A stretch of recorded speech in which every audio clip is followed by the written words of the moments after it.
Hello everybody. It's now 16 minutes past 5 and the tour's scheduled to start at 5:30, so we'll be kicking off for those of you that are joining after the live event, and we will be kicking off in about 14 minutes. Hi Sue, thank you for confirming. Always good. Just the 2 tries to connect today, so just checking what I'd kicked, make sure there wasn't a dead body under the bench. Unlikely, but you never can tell. So how is everybody? It's beautiful weather where I'm sat. I've got the sun right in my eyes, and the YouTube numbers are all bobbing about at the minute. Said I had about 7, then it went down to 3, then 5, then 4. Gosh, it's all going on at the moment. Hi Pizzazz, how are you? It's a beautiful sunny day.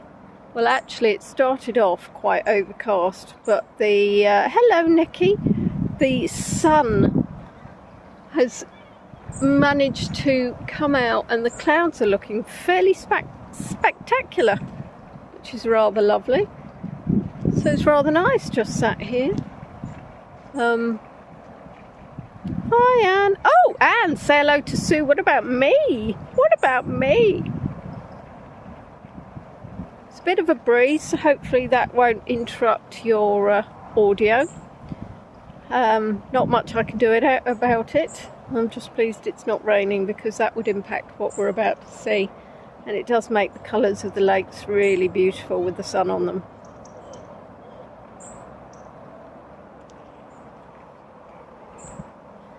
So you can see there's a few people out and about today, which is rather nice, enjoying the, well, the very last of the September sun. Can't believe, unfortunately, we are moving into October.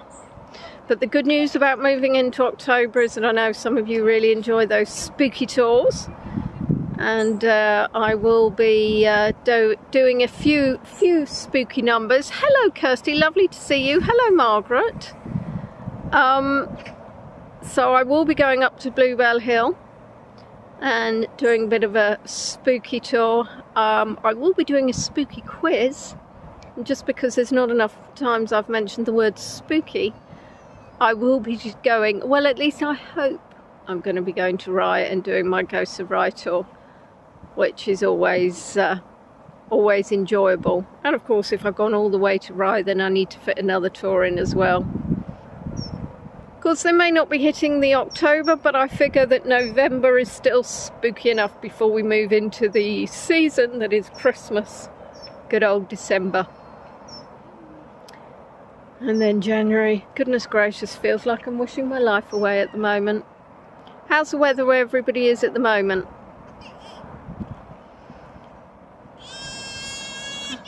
Oh dear, someone's not happy.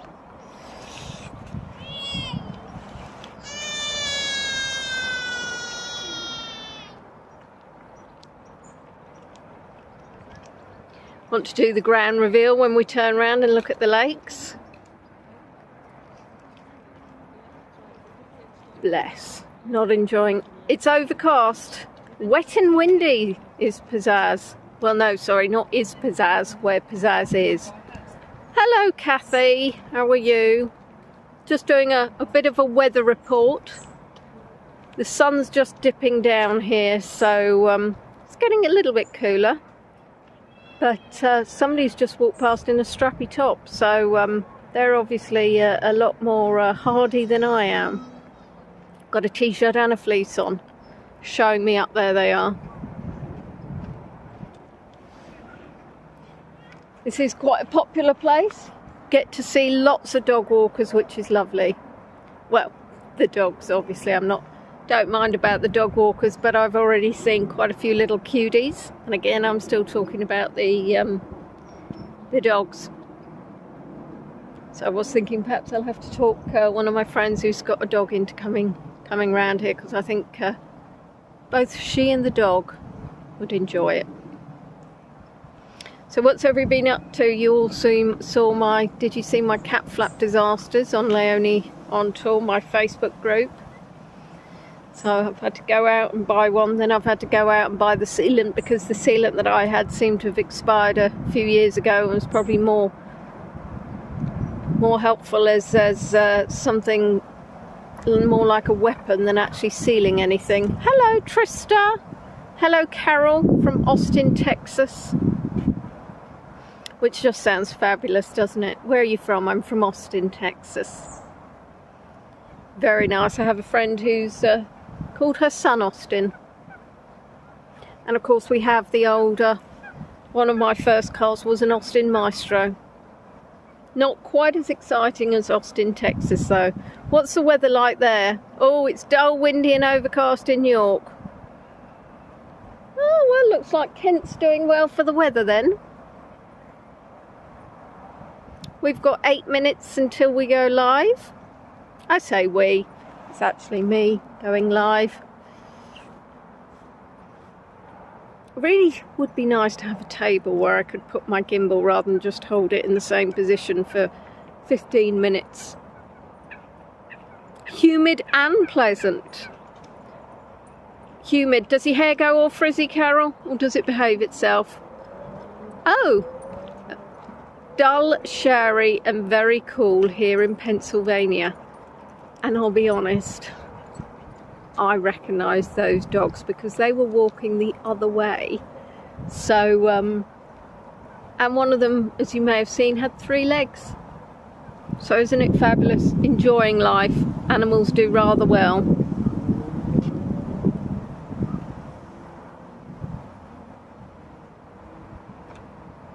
Looking forward to turning the camera around. I have to fit not sure if we're going to fit a sunset tour in before the end of the year. Because of course sunset's getting earlier and earlier, which means my friends across the pond, it will be earlier and earlier. Hello doggies, they've trotted off. They're going round the country park much quicker than I will be. Hi Ronnie.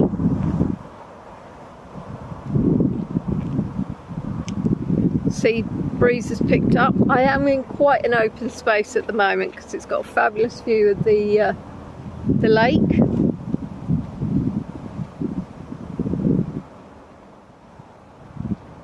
Your neighbour's got 2 dogs with only 3 legs each. Did she rescue them like that, or did she have 2 unfortunate accidents? That would surely be rather strange, I'm guessing.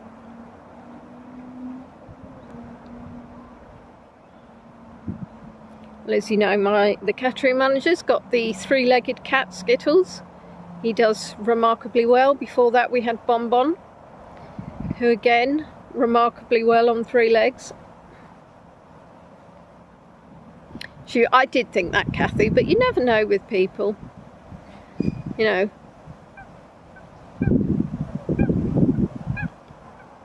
Can you hear that?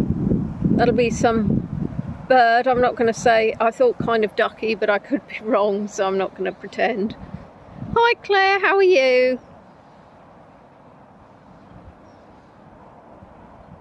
Thinking I should have scheduled the tour for an hour earlier. It would have been a little bit warmer. Honk honk. Hello Natalie. Yes, see? Hello Cynthia. Anne saying it was a coot or a moorhen. Well, to be fair, it's behind the massive reed type things. There you are. There's my technical. Oh, Claire's just been interviewed for a Bruce Springsteen podcast. How exciting. Well, always better to get how on earth did we start talking about this if you've got a cancer in that leg? Luckily he was able to cope well with 3.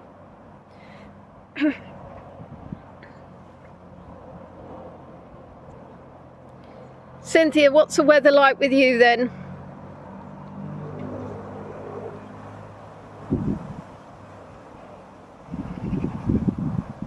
Where will it be podcast, Claire?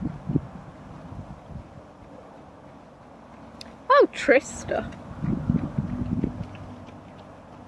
No, well obviously you'd have chosen mine. Wink wink, nudge nudge.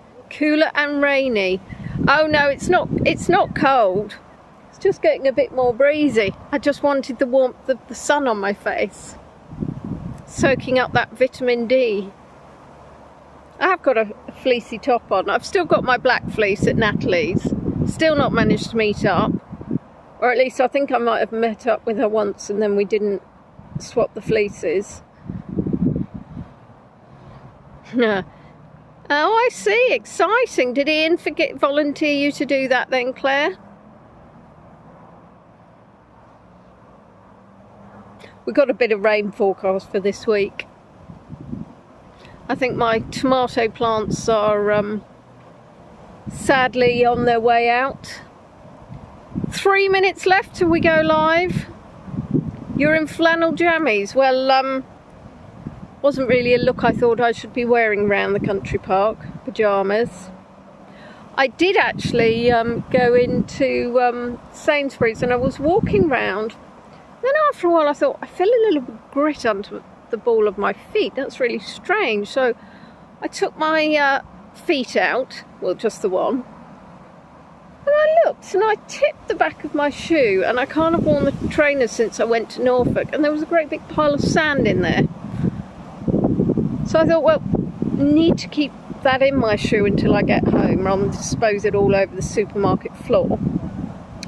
And then I realised I had not told my mama that I'd left sand all in the footwell of the back seat of the car.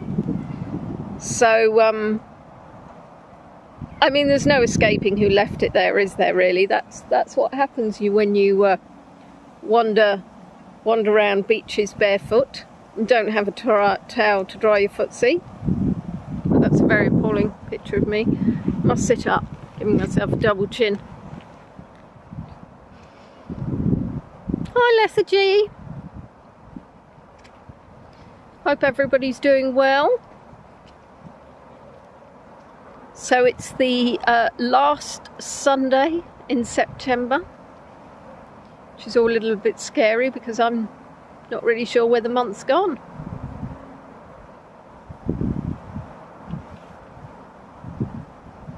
But we were very lucky because we had that Indian summer, as it were, for the first week of September weather-wise. Of course, I was incredibly lucky because I was in Norfolk. I would like to say I've done something with those videos I took, but I haven't quite yet. Yes, Halloween is coming soon. 1 minute to go.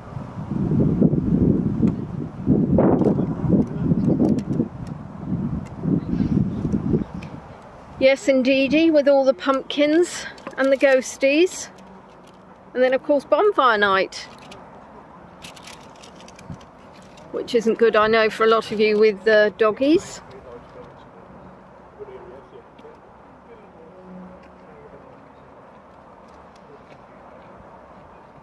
Literally, the sun has passed behind a massive cloud now. Still feels like it should be June to me too, Ronnie. Maybe even May. I'm not sure what happened. I think I'm still stuck in May. And that was back Croatia times, which was much fun.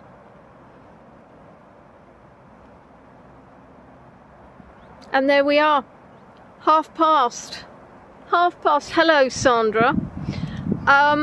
So welcome to Leybourne Lakes. I'm going to share a little bit of history about the park.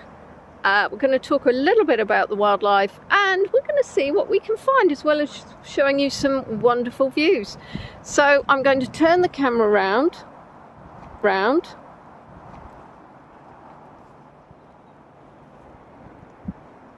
Hello, Rosie. And you can see that fabulous view with the housing development in the background.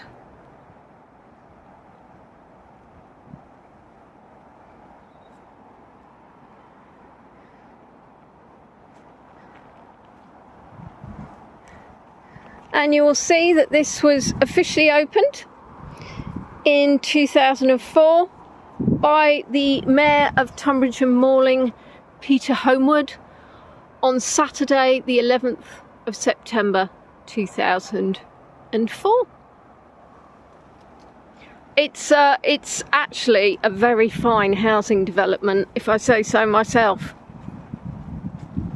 So that's where I was sitting. What a wonderful way to while away some time. Hello, Cheryl. Last time I came, it was much earlier in the day, and there were lots of people about.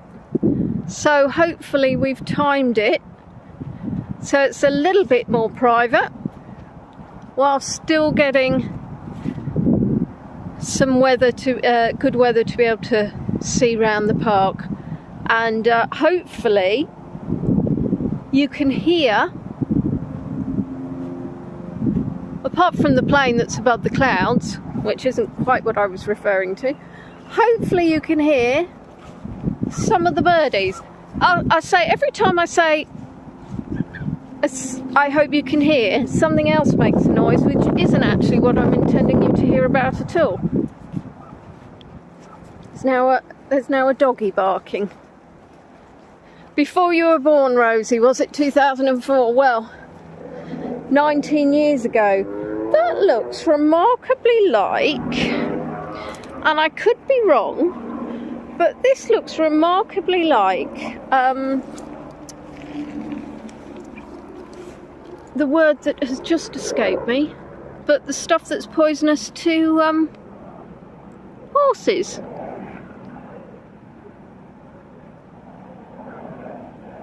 I want to say Hogwarts, and I think Linda would be laughing at me because somebody help me out here. So that's obviously Harry Potter.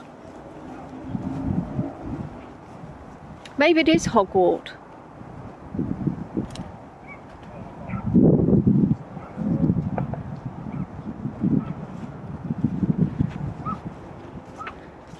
Hogweed, thank you, Sue. That's what I was hoping. So I knew it was a hogweed. Did that look like hogweed to you, Sue?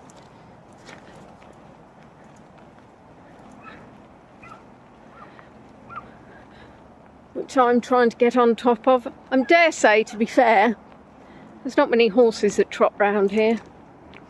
So we are walking around Leybourne Lakes. Now, when you're looking at the lake, which we will be again in a moment, through many dogs under close control beyond this point, and of course you know why? Because of the number of wildlife. So if your doggy is going to think that duck would be very nice as a take-home toy, then you really need to put him on the lead and keep an eye on him or her. Now, having looked at the lakes, are they natural lakes that we're looking at?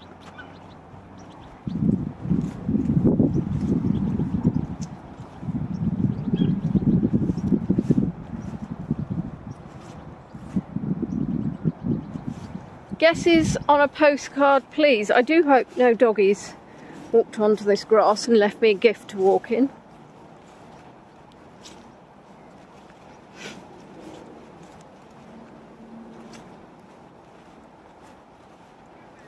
Hi, Robin. You've been very quiet today.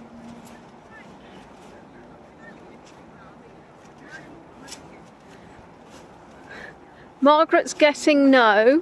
Cynthia's asking the question I asked Cynthia. I think that's a way of avoiding the question.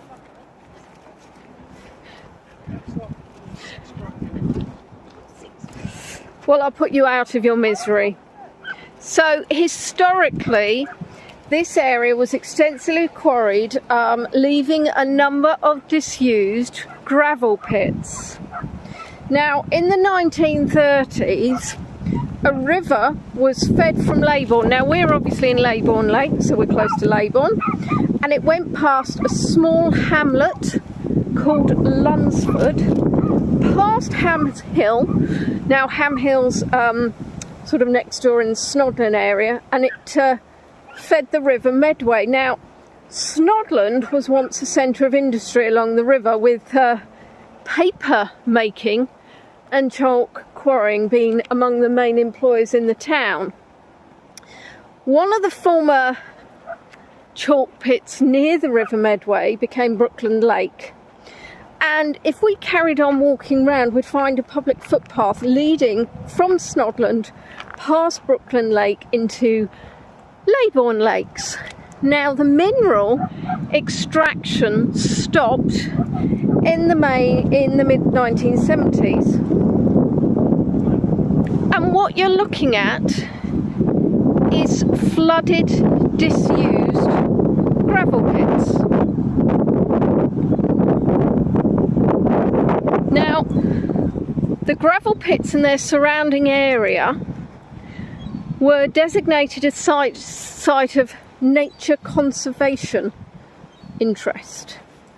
And the borough council, so if you think of Kent, there are 12 boroughs.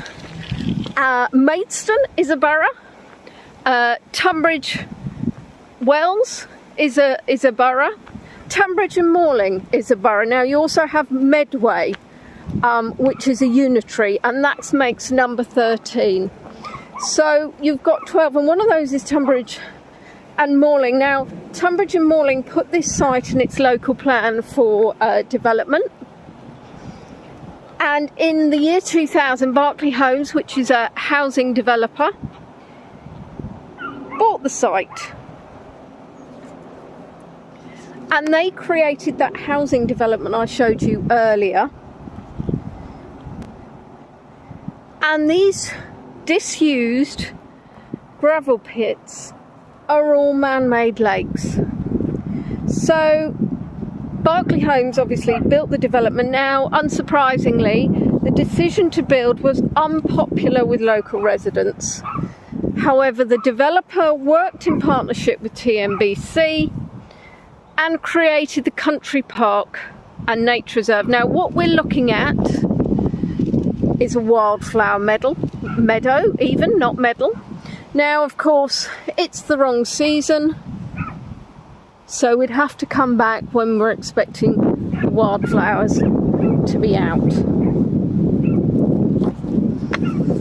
I will get to that, Margaret. Now,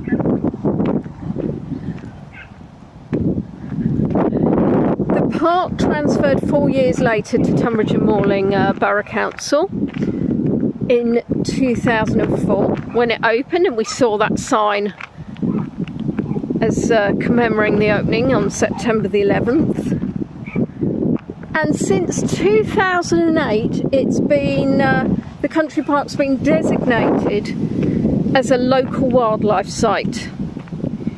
It's an area of local landscape importance, and the country park is accredited by Natural England.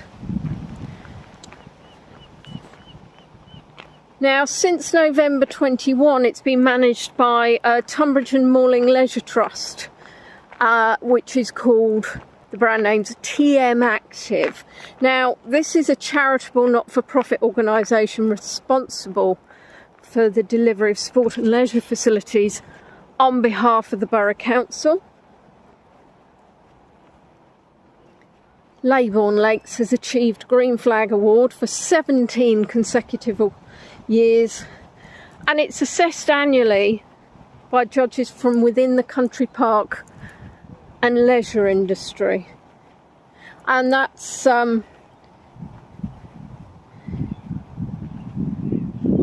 basically fantastic to have that accreditation.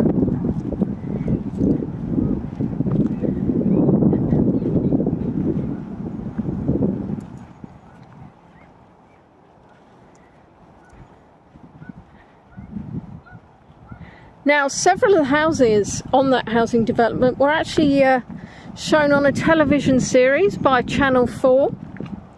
It was a thriller called Cape Wrath. There was only one series, they didn't continue after the first series.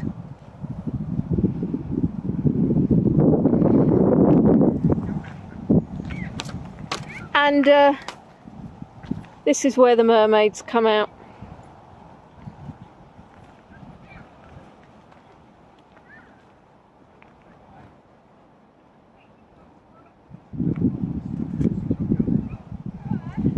And can you see the ripples of water?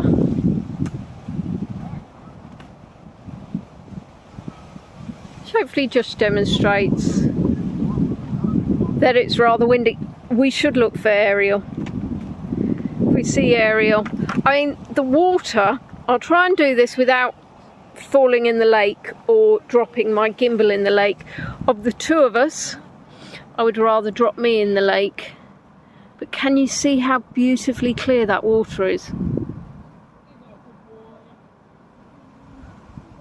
Isn't that fabulous? Oh, goodness gracious me. Sorry. I did mention there would be wildlife. And whatever that was, just made me jump quite a lot. That is clear. And if you wanted to, you can actually swim in the lake. You do have to have a swim first. I'm guessing for them to be sure that you're actually fit enough.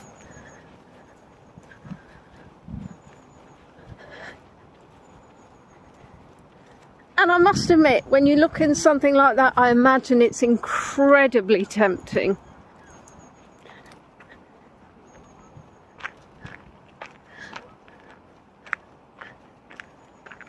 And again, we're walking through those wildflowers and you can just see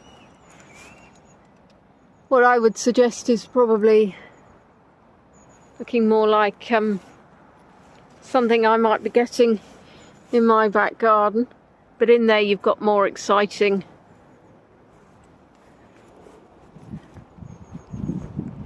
and what they've also got around here is some interesting exclamations, so don't mean to see you. Let's hope we don't come across one of those.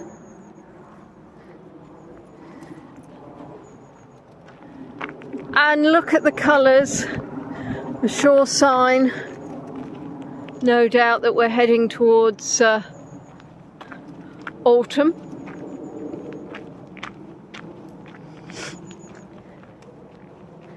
I have had to rescue a snake from many years ago when the cats must have well, they'd certainly found it, if not brought it somewhere, and of course I was quite concerned about it, so I got a stick, looped it up, put it in a flower pot and drove it to the nearby woods. I was slightly concerned that somebody would stop me and accuse me of fly tipping.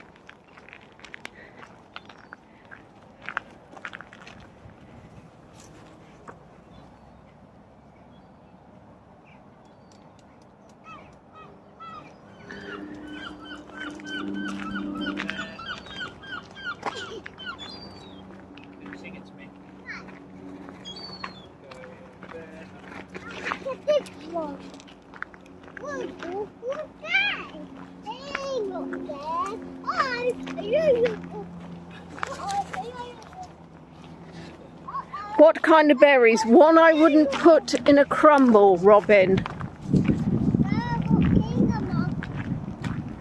Now, last time I was here, there was a number of ducks and swans.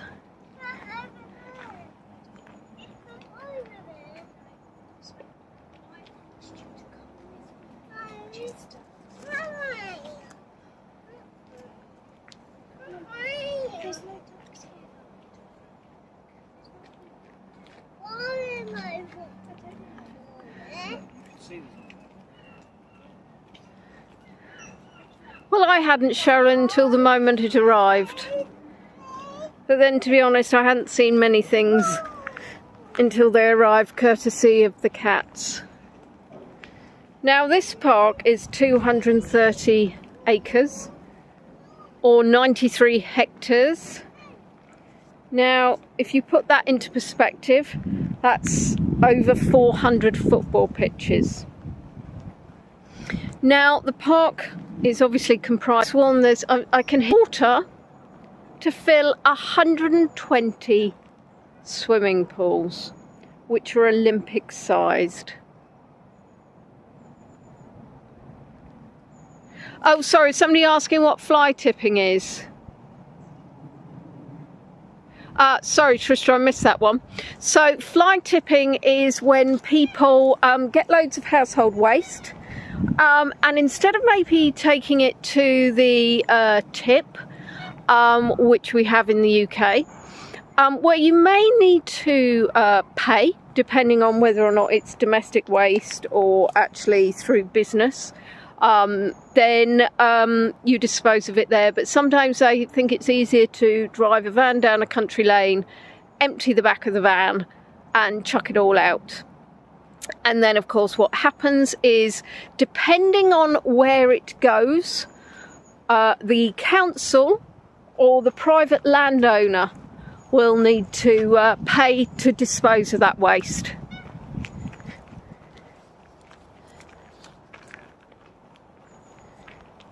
Now, there's about 5 acres of wildflower meadows, mixed scrub and woodland habitat.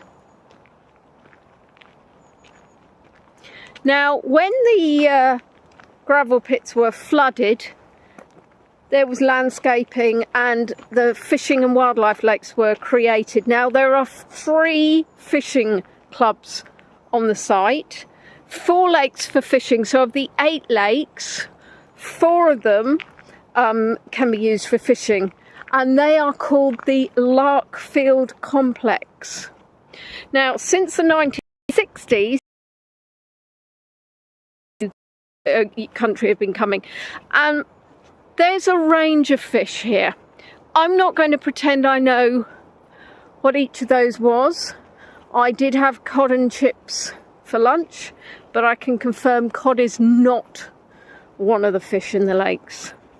So they've got carp up to 50 pounds, and I mean weight, not money. Pike to over 20 pounds.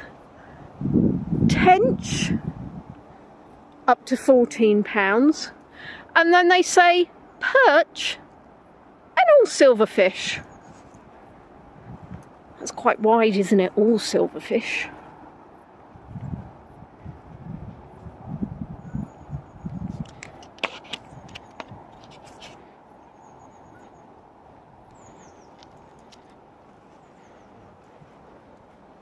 Now, membership is strictly limited to avoid overcrowding, and I don't think that applies to the fish, but to the anglers. And when I came last time, there were a few fisher people, anglers.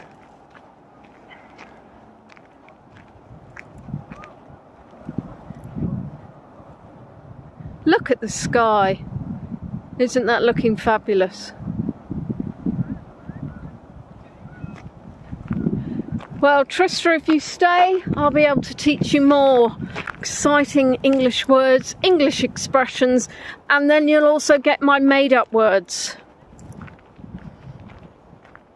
Now, during the summer season, there are water sports. So you've got windsurfing, canoeing, kayaking, stand-up paddleboarding, which in my world would be fall-off paddleboarding.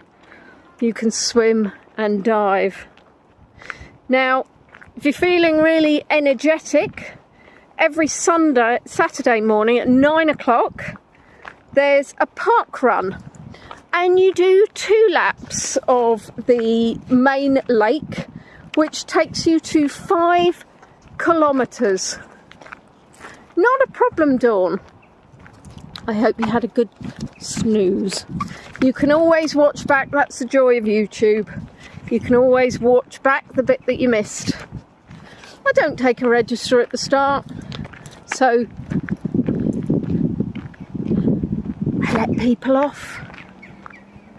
Now, About 300 people each week turn up. I will not be one of them. However, you can run, you can jog, you can walk, you can volunteer, or you can simply spectate. Now, the park run events are really popular around the country, and there's about 1,215 taking place each weekend.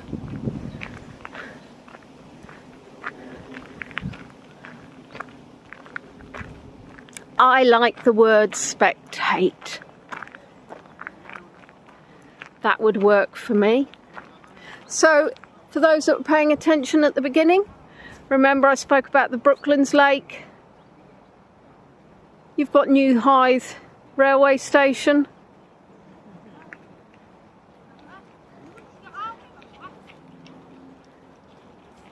And where we started, just where we started, was the cafe, which is open 364 days a year. There's also the obligatory children's playground. And what's quite sweet here is that you can actually sponsor a seat in memory of a loved one.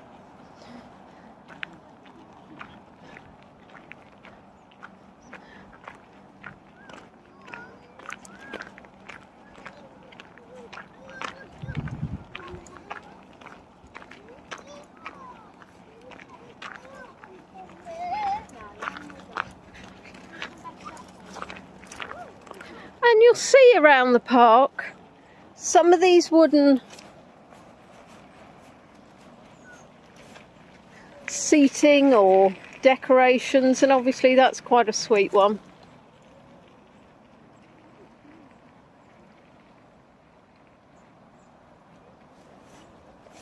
There seems to have been a lot of care put into the management of this park, which is really nice to see.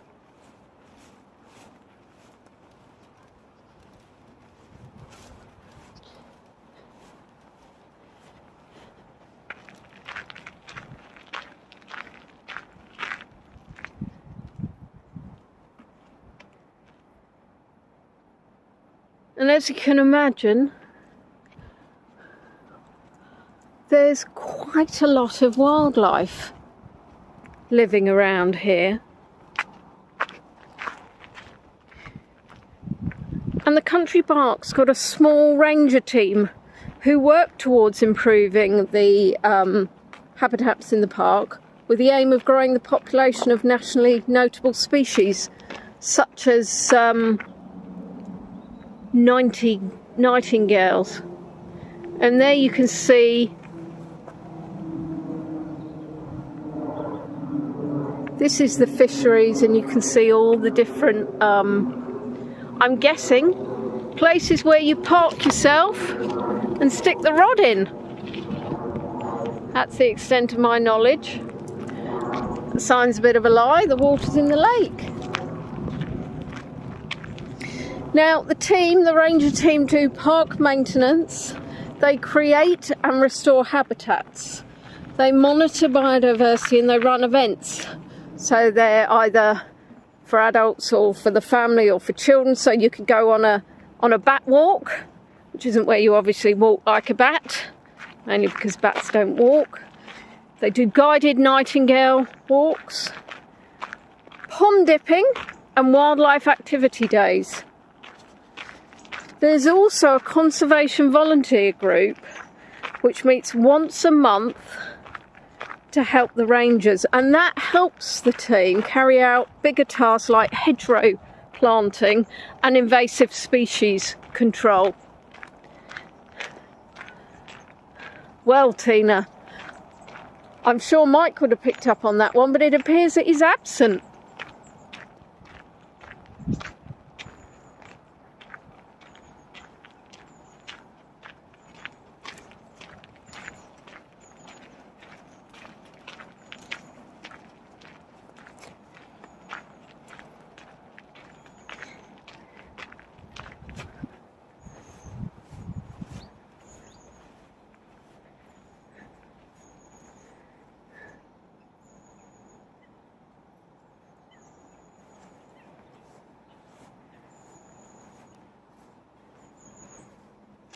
I'm not sure I'd want to sit in the black bit. That looks as if somebody might set fire to that, doesn't it? Which is very unnecessary.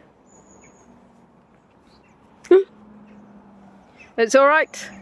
It's just a clump of grass I've trodden in. Nobody panic. Quite keen not to walk in any doggy gifts. Now, I spoke about the wildlife earlier, and obviously it depends on the type of year, but you might have a chance to see or hear, and I'll talk about that later, water voles, which is one of the UK's rarest mammals, weasels, the common lizard, as opposed to the posh lizard. Let's have a look in here, shall we? It's all these little hideaways. Isn't it fantastic? Yeah, Mike's probably needs to stay in permanent detention, to be fair. You've got white throats, they're birds, black caps, reed warblers, sedge warblers, red rings, field fares, bittern, kingfisher, dragonfly, and I'm going to be talking about dragonfly in more detail, great crested grebes, swans and ducks. I'll be honest, I think weasels are super cute. I probably wouldn't necessarily be able to tell a weasel apart from the stoat, I think, even though I have seen them. But I think if pushed, I wouldn't necessarily know which was which.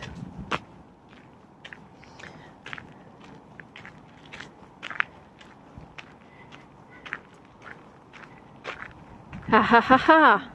Can you see? Can you? Did you?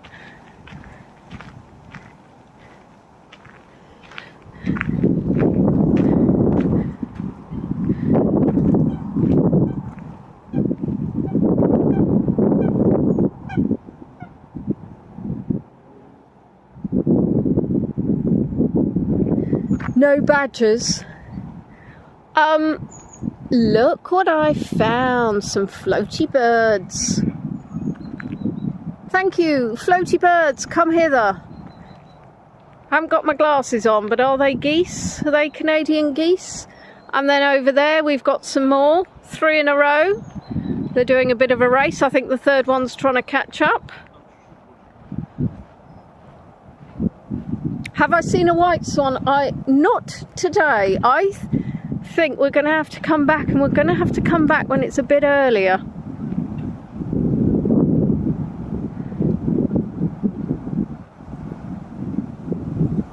Because I wonder if the birds have gone in maybe for a bit of what birds do at this time of day.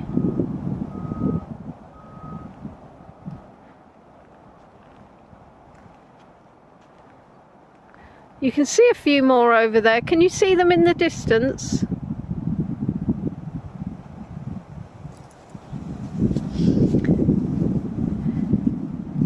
Now, I referred to water voles earlier, and sadly they've had the greatest decline of all. Mike, somebody else can pass on the message. I'm too busy talking about water voles. They had the greatest decline of all UK small mammals, and they're protected under the Wildlife and Countryside Act from 1981, which is interesting. You would have thought that act would have been updated since, but moving on. Now, they are still common in many parts of Europe. Now, the causes of their decline include habitat loss with, obviously, human disturbance, development, and mowing along riverbanks, habitat fragmentation, and non-native American mink is a predator.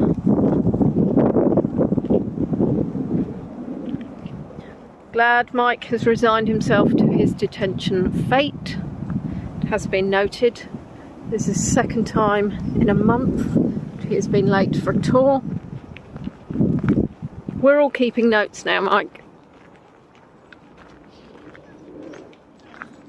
Oh yeah, baby. Look at that. Hello.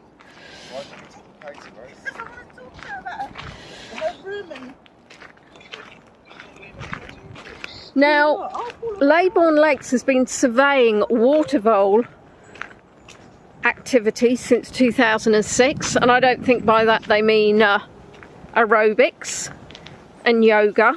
And they've been improving their habitats to encourage their population. Now, the water vole is the... there you are. Tina, you asked for a white swan. There you are. There's a white swan. See? If you crop it out,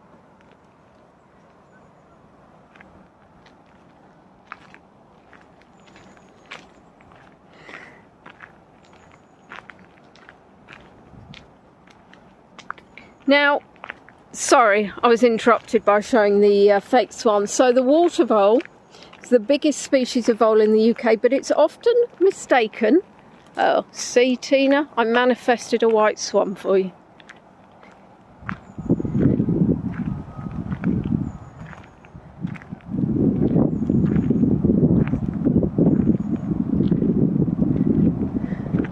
Seek and ye shall find. Oh, I manifested two, which is lovely because of course they do try and mate for life. There are no swan reality shows where Mr. Swan has run off with another swan or taken a liking to a mallard.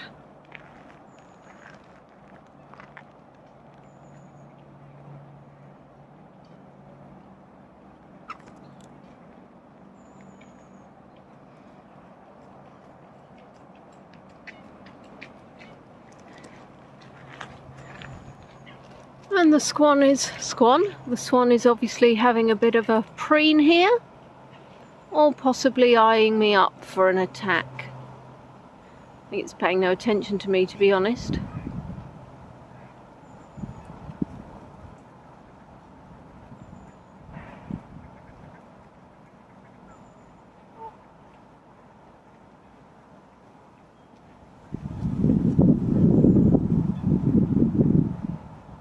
You all enjoying the swan? You've all gone quiet. You're either agog at the swan, or you're jealous of the long neck. Bet that doesn't look like it's got a double chin in photos.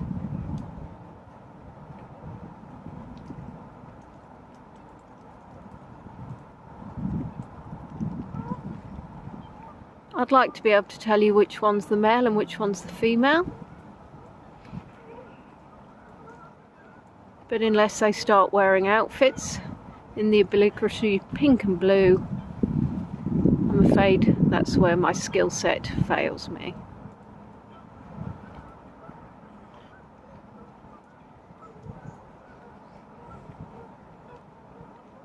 What I would be able to tell you is that my knees are not as flexible as I would like, and I may fall over into the lake. Apparently the male has a knobble above its bill. I haven't got my glasses on. You're lucky enough I could tell it was a swan and not a funny coloured duck.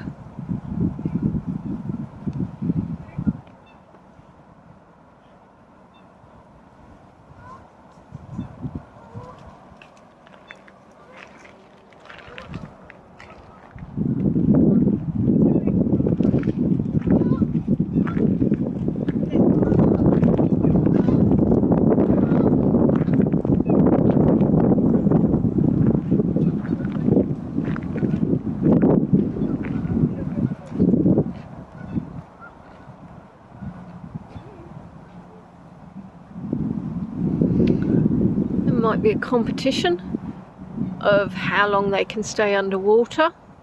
No, Tina, I haven't forgotten my glasses. I've done the sensible thing and I've put them into my pocket so I don't then have to panic that I've lost them. Now, Anne, am I right? Is there a moorhen coming towards me?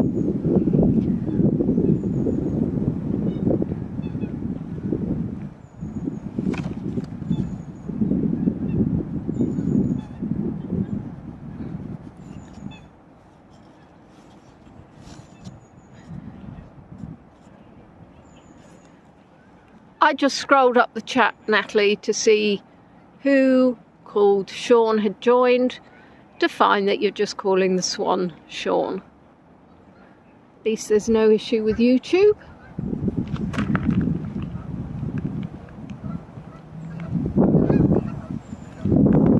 So let's go back to our water vole, shall we? So the largest species of vole is often mistaken for brown rat, as they're found in similar habitats.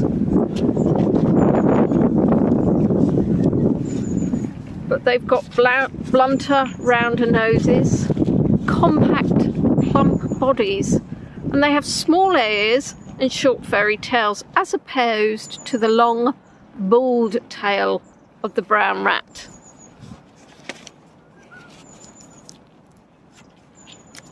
So the rat's obviously tail isn't quite as cute and fluffy, I think, sadly. It could be a coot.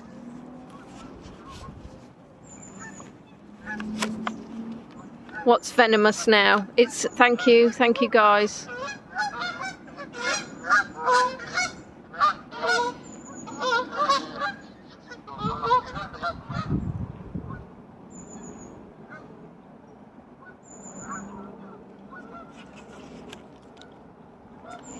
See, the thing is, if I put my glasses on, I cannot read the chat.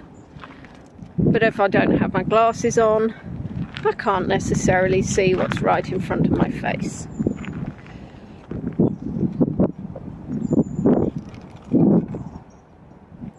Now, water voles are mostly active during the day. They get on their hind feet, feeding on grass stalks, held in their front paws, which is as cute as it sounds.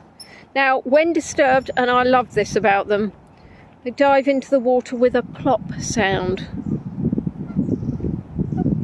They're not that well adapted to water, as they don't have webbed feet or flattened tail like otters and beavers. They tend to swim across the water surface in a doggy paddle style. Now, they eat a range of vegetative plant species like coarse grasses, reeds, rushes, and 70% of their diet comes from green plants which are found above ground level. Now, in good conditions, they would survive 2 to 3 winters.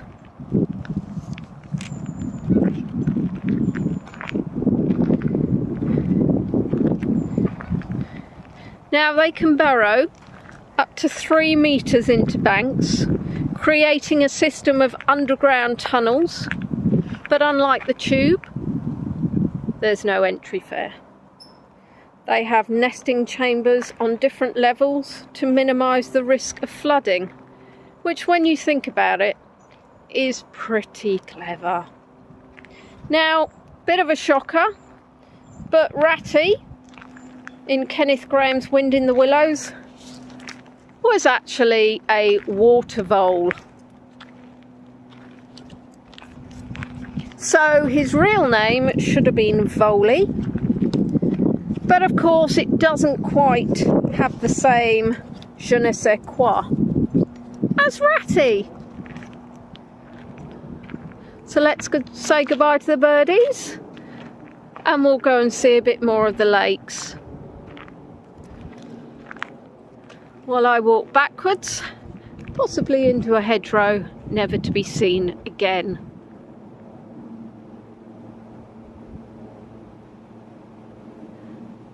And while we're looking, I just want you to focus on the view in front of you. And I want you to breathe that in. Look at that amazing sight. The end of every tour, Rosie. I'm amazed I made it. This one will be no different. Isn't that just stunning? And I'll be honest, I found TM Active very helpful, very responsive, which is always lovely as a virtual guide.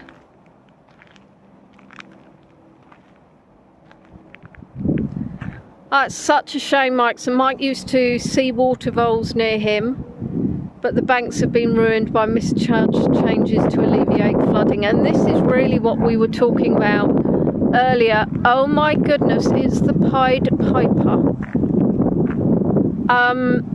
Look at that row. About how human intervention is destroying habitats.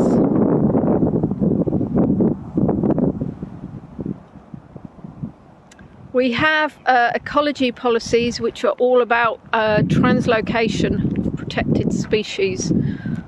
So if you have a development and there's protected species, you would have to translocate those species to somewhere where they would be able to survive. But I've never really believed that you can just pick up and move protected species and hope they're all going to live and just get on with it. It's better than nothing. However, what's been wonderful here is the development, and hopefully we'll see some more. There's just so many beautiful birds heading towards me like some sort of Alfred Hitchcock thriller. How it's really achieved. It's an amazing place for the local community. So while we're here, I'll talk to you about the dragonfly, which is also one of the species found on the lakes. It's the UK's bulkiest dragonfly, so it's almost like the Arnold Schwarzenegger of dragonflies.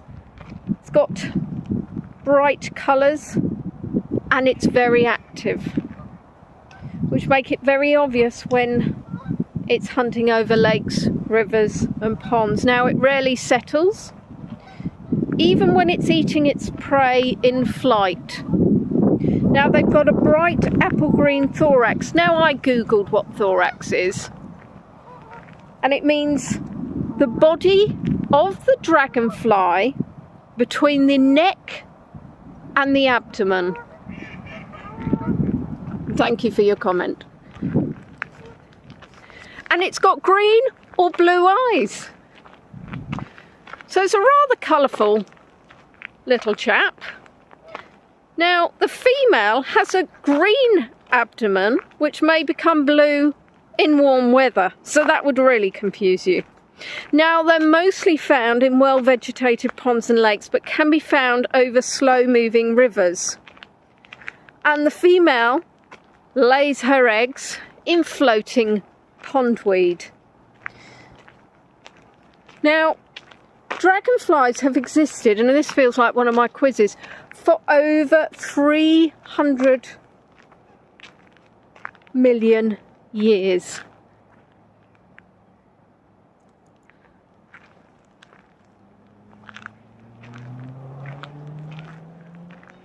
This is Frank. Hello, Frank. Frank's a bit camera shy.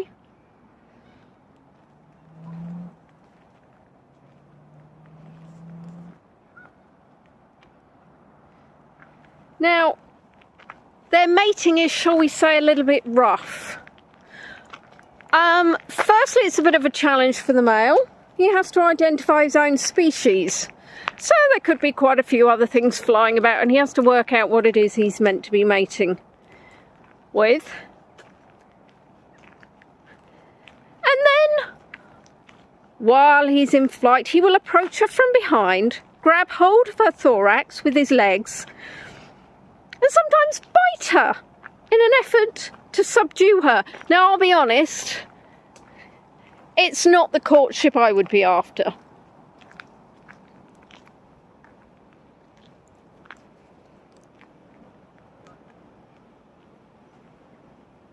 He then holds her by the neck while continuing to fly with her. So he's got skills.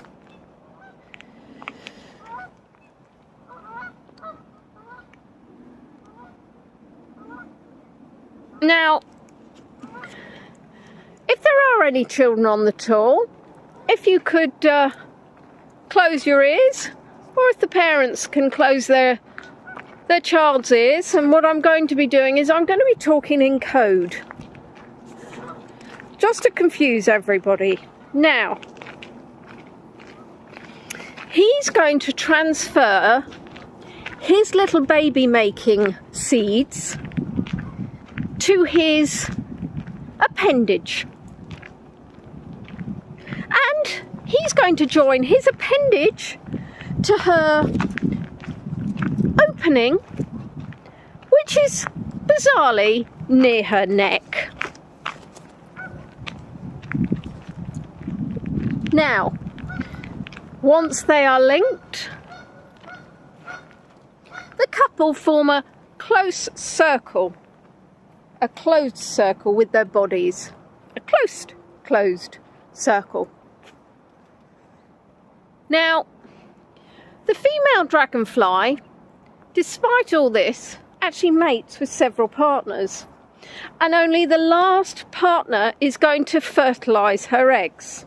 So he's going to use the barbs on his appendage to scoop out the seeds from previous suitors.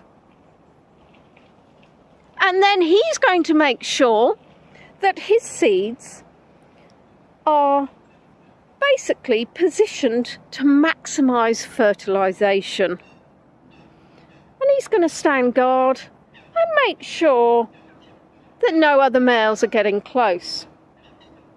Because quite frankly, that was all a bit of an effort. You don't want it all ruined by some other bloke getting in there. Now, although she does mate with certain more than one, several depending I suppose on the number of the population, sometimes she might just not feel like it. So she might try to avoid this seduction. And she might fake her own death, which is a little bit extreme. The human version of I have a headache. She could fall from the sky and lie motionless on the ground until the male flies off. She gets up, breathes a sigh of relief, and walks away. Well, she doesn't walk away because she's a dragonfly, so I'm guessing she would probably fly away. Let's make sure I don't trip over one of these nicely positioned bits of wood. Face plant in the mud. That'd keep you all happy, I'm sure. Now, male dragonflies are very territorial and they will defend their mating area. They will grab and bite each other's wings and heads and inflict potentially fatal wounds.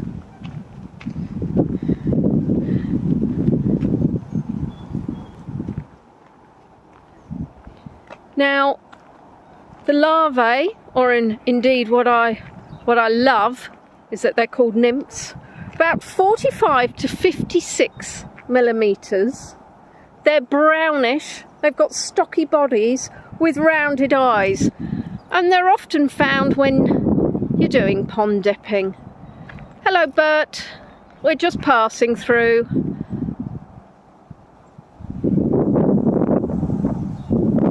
You're famous, you're on YouTube, Bert.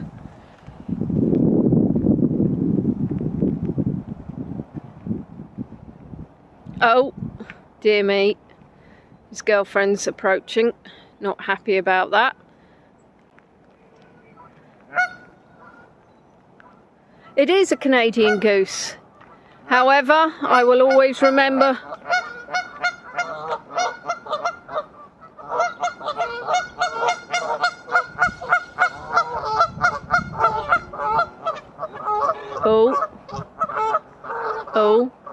Oh, fight. This is my lake. No, this is my lake. No, get off my lake.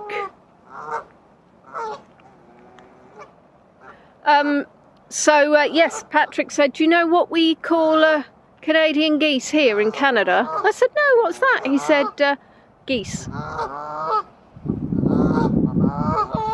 Oh. Oh, I say, they're heading straight for me. I'm walking away.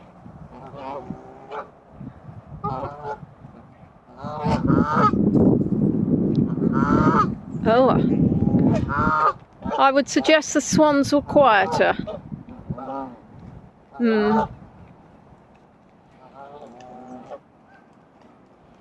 We are, of course, over time, as per usual.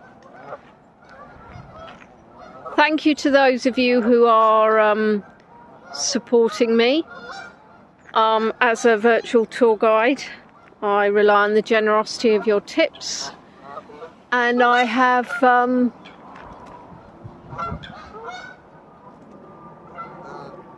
pinned a comment in YouTube which has a link to my Buy Me a Coffee and my PayPal. Or he calls them the Canadian Air Force, I'll tell you.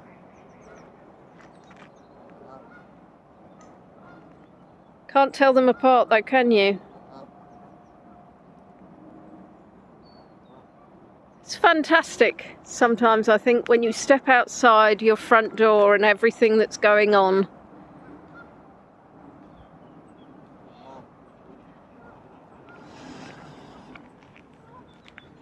These lakes, Tina, are Leybourne Lakes, and the shocker is they're in Leybourne, which is in the borough of Tunbridge and Morling. Tunbridge and Morling borough is next to Maidstone borough, and there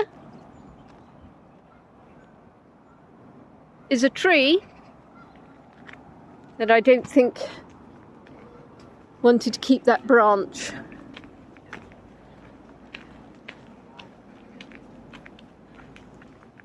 Canada Goose, I actually think, as well, is a alcoholic drink. And there's lots, as I said, lots of little dippy dips. So if you want to see the photo that I posted on my Facebook group, you will see that this is where I took it.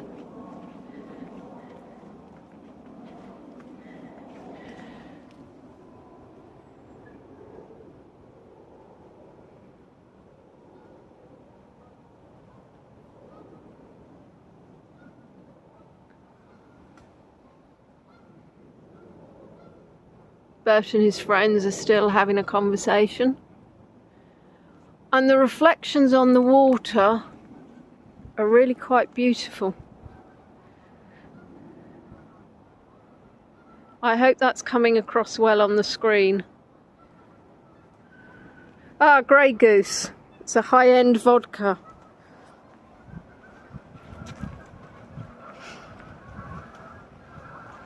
Well, I won't have had that one then.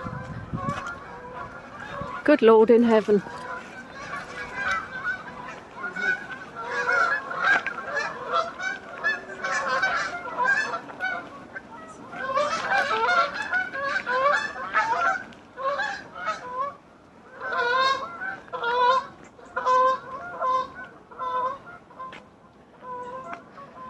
Well, I'm in a more sheltered bit as well. They're very nice colours, aren't they? Oh, it did, didn't it? Well, I thought perhaps one of them were, but one of them were, one of them was. One of them was. The older I get, the more complicated I find that they're there. I used to have it completely pegged.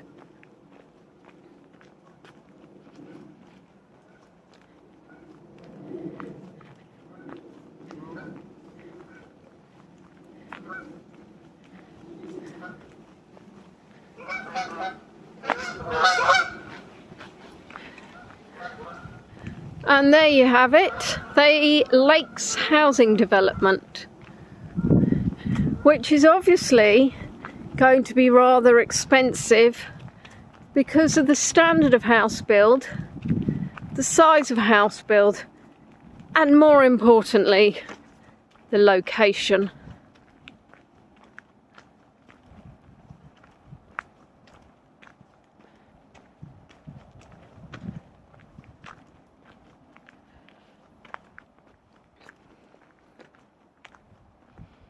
So you can see we've got some townhouses by the side.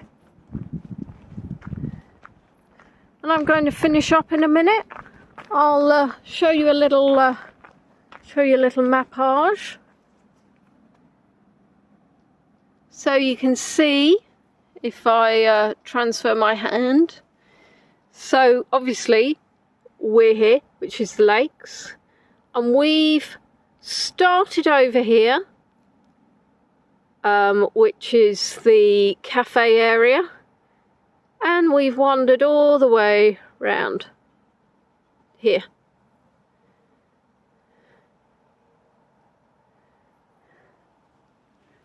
Oh, there's a Halloween trail. Well, no, that's what I was saying at the beginning, Dawn. If you watch back, the beginning actually, I think this is rather a lovely development, and actually enabled the country park, no doubt through developer contributions.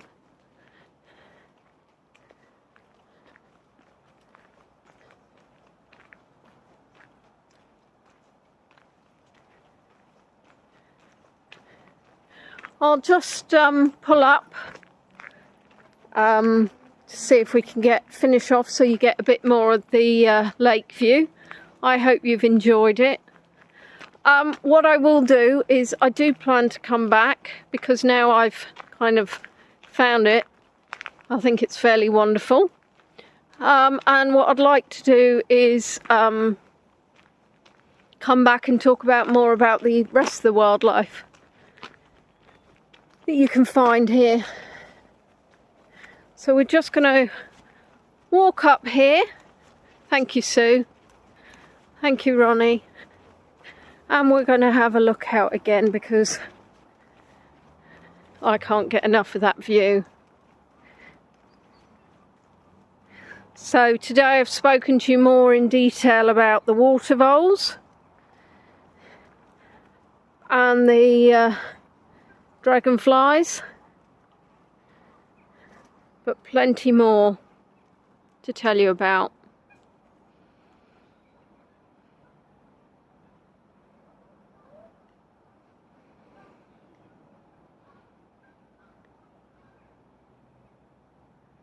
I would just like to be able to step out of my front door and see this view. It really is quite astounding, isn't it? And to think that this level, oh, that was rather nice, thank you for the flyby. Think this level of wildlife has been man-made, created, so we don't ruin everything. I actually think this would be rather nice for a sunset tour around this location. But of course without the cloud. But those colours, can you see the blues on the lake? That really is quite something.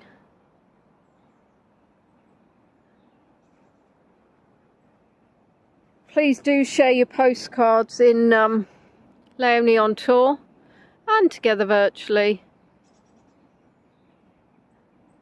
I can barely tear myself away, but I must, because the cats haven't been fed, and I've been an hour. But hopefully we will return. Thanks, Deborah. It would make a fantastic painting, although the photograph itself is fairly splendid. So I'm going to turn the camera around to me. Wave bye-bye. Hope you enjoyed yourselves. I'm going to turn the camera back round just so you can get one more glimpse of that beautiful view. And if you would like me to return, please let me know. Your feedback is really important to where I choose to go next. Thank you, everybody. So,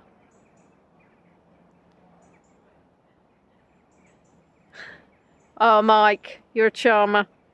You're still in detention, but you're a charmer.